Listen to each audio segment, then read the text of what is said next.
WBRC Fox 6 News, live at 5, starts now.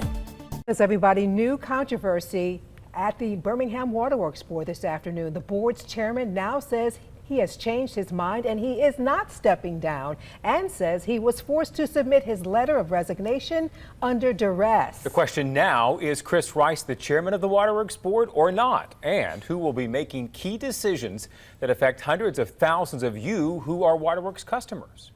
I would like to read this into the record so that you have that. Birmingham Water Works Board Vice Chairman Butch Burbidge reading this letter the board chair, Chris Rice, sent to the board and Mayor Woodfin Wednesday, rescinding his resignation letter that was submitted last week and saying he wrote that first letter, quote, under duress.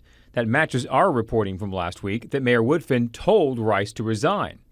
Now, Rice and his attorney claim because he never submitted that resignation to the board and quickly rescinded the first letter, he is still a board member and, in fact, still the board's chair. Do you believe that Mr. Rice is still a board member and still the board chair? I think that under the circumstances that I was presented today, yes, he is.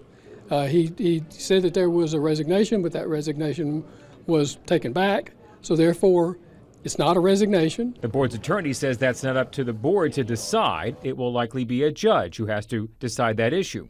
Mayor Woodfin's office would only refer us to Rice's original resignation letter, saying they have no comment beyond that. They also had no comment about our reporting that the mayor invited all 8 of the board members except Rice to a dinner Sunday night with the state senator and the Waterworks general manager. Though the people who were there who've spoken to WBRC claim they didn't discuss any board business, which would have been a violation of the state's Open Meetings Act if they had. All of this comes as the board is still waiting for the results of an audit into billing problems we first exposed back in the spring, where thousands of customers have gone months without getting a bill. So we're just asking the media to give us an opportunity to breathe and report the good stuff that's going on over here. Everything is not a crisis. We do what we do. But Mr. Monkus, this is a day where the board chair may or may not still be in office, and you have ratepayers who haven't gotten a bill for 6 months. I can't comment on that. I'll let Mr. Jackson handle that. But wouldn't you say that that's testing the patience of ratepayers? We're good on that. Johnson. Yep. Now, the Waterworks spokesperson says they're, quote, on the positive side of catching up. When you say you're on the positive side, does that mean everything is back to current in billing, or there are still customers who haven't gotten a bill? No, there are always, I say it in some regard, there will always be some customers with some type of impact when it comes to meter reading.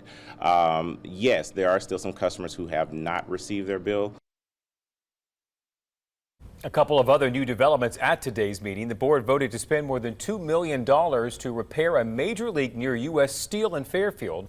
Sources tell me it's been gushing hundreds of thousands of gallons of water a day for years, but the utility didn't make any progress on repairing it until we reported on it this summer.